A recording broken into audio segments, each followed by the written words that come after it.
Dear Jewel, I left you with a few things to always hold on to. Loyalty, elusiveness, and brute force.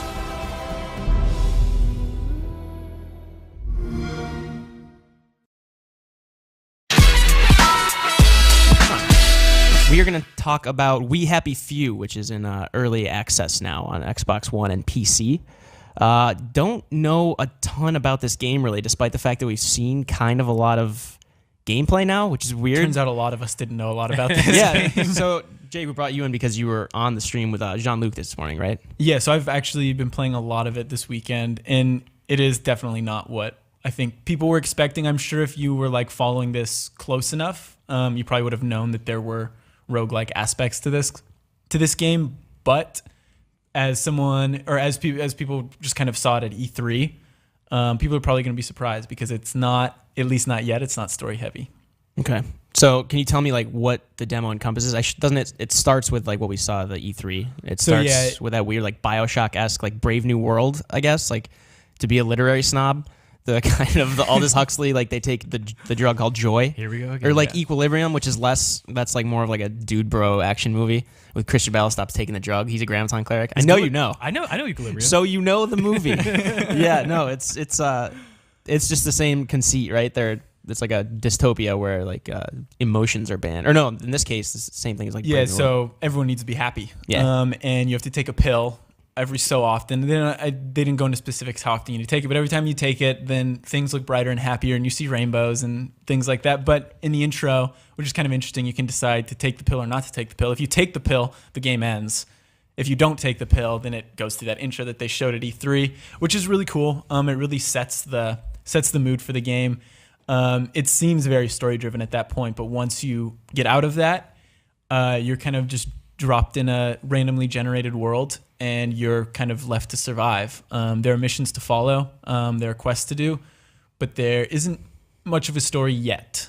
There's supposed to be 3 different characters and 3 different stories eventually. Oh, interesting. Because yeah, like what it immediately strikes me as a survival kind of like roguelite game. What's going on here? Watching Crazy Legs get his butt kicked. Well, that's what I did. I think it was like PAX Prime last year when I first played this, at like an Xbox showcase.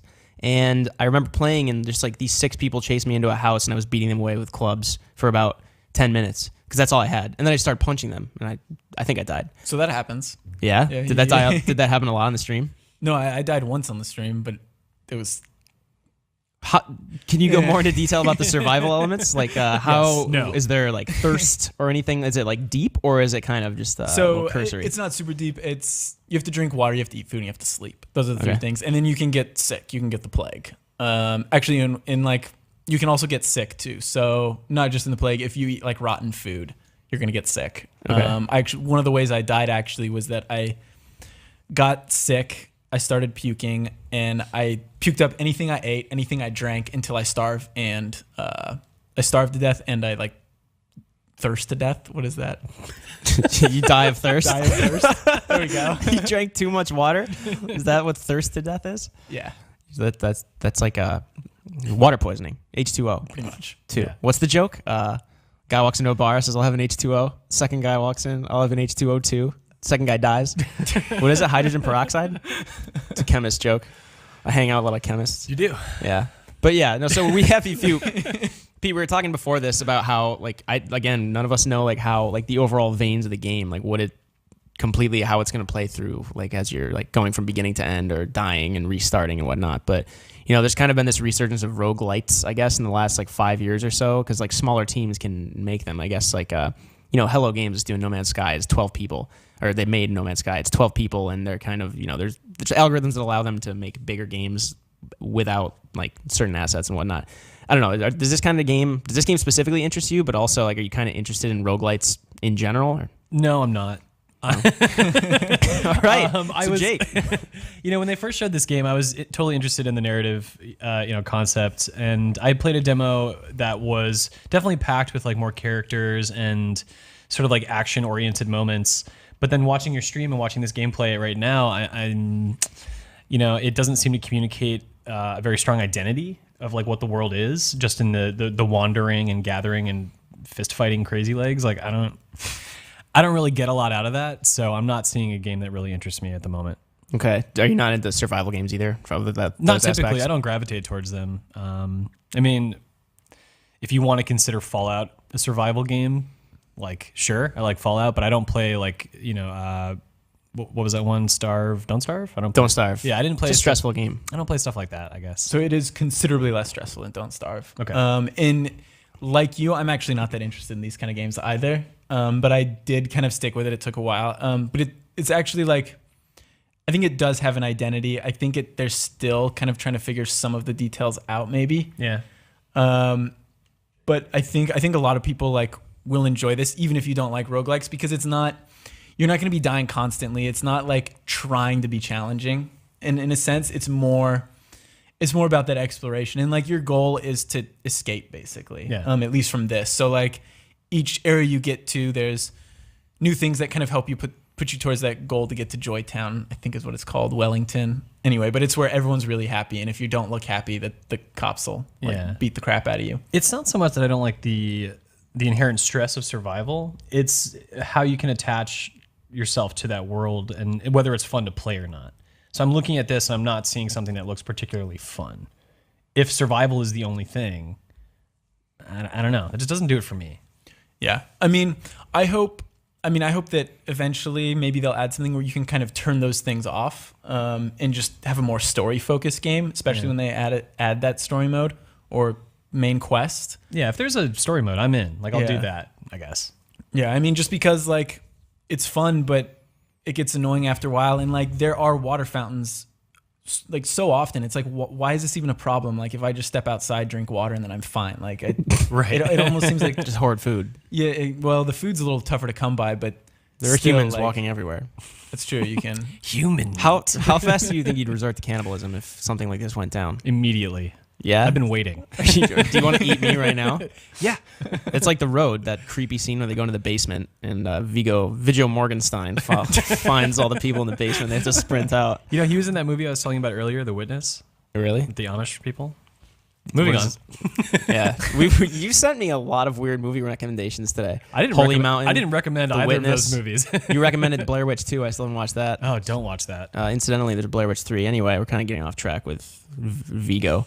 Turning into dead air. Yeah, I'm just trying to morph this into my horror podcast. That's the thing. You're saying there's 3 branching storylines. It's just early access right now, so who knows what's going to happen. The developers said their plan is to keep it in early access for 6 to 12 months. It doesn't have a full Yikes. release date from what I understand. It's on, Steam, Xbox One right now. Yeah, I'm not sure what the release date is. I'm not sure what the release schedule is. They could have talked about it. I haven't looked into it. To be honest, I wish they didn't do early access for this. I wish they just waited and kind of like finish more, because this game is also really buggy too. Like last night I was playing a save. I was probably like 3 hours in and I got stuck in geometry and that was it. Like I just starved to death there. So you would have lost and Don't thirsted to death Starve. there. Yeah. That dude You just- would've- That dude just hunched over in the middle of that scene. It's Oh, super shouldn't he be weird. moving. Like He's sick. the thing that drew me into the game at first was the art style, the aesthetic they're going for with this kind of, this, like, it looks like the English countryside, right? This dystopia, Wellington, Joytown. Which one Yeah. is it? Is it the same place? I think they're the same place. Okay. It strikes me as something I wanted to play just based on like the characters' masks. Kind of had that weird like Rapture from BioShock feel. Yeah. That trailer during the Microsoft press conference at E3 hooked me because it was like this. You just don't take the drug and all of a sudden it flashes and instead of a pinata, you're stabbing a rat or something. Yeah, so that's really cool. That was cool. That's the intro to this. That is the intro, so that's what people will see. I still don't think people should rule it out though if they don't like roguelikes, because I think this story could be really cool, but we don't know. Yeah, it remains to be seen whether it's in early access. I doubt they would just throw all the narrative stuff at you for the next 6 to 12 months or whatever they plan to be on early access with. But I don't know. It seems like maybe they haven't shown how they're going to marry the narrative experience with the actual like overarching survival roguelite elements. Yeah, and I think that's what's going to put a lot of people off. And I think that's why I kind of wish this wasn't early access, because a lot of people were expecting like a more narrative game, and I think now people looking at it like, oh, this isn't narrative. I don't know if I'm interested in this anymore.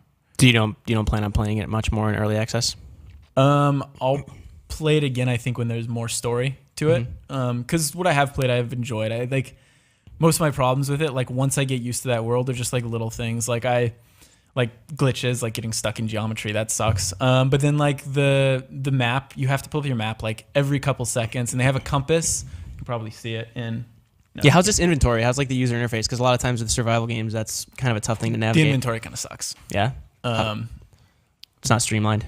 Yeah, it's not super streamlined, but yeah, I mean the compass, like it doesn't show where things are, so you're constantly checking your map, which is kind of a pain in the butt. But I don't know. I recommend people giving it a try. I heard somewhere too that if you get it on Xbox One, you can try the first hour free. Okay.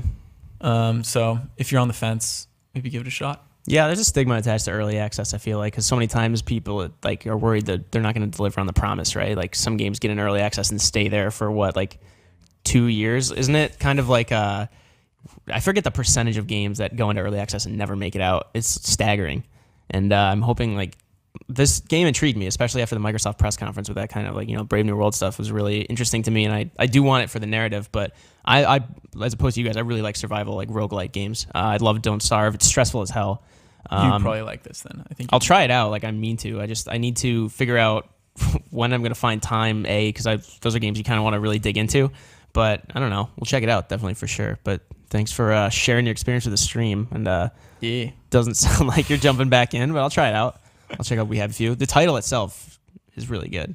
It's like part of a sentence, like The Last of Us. It's just ominous. It's part of a sentence. Yeah. No, it's not like it's like a We Happy Few. Like what are they talking about?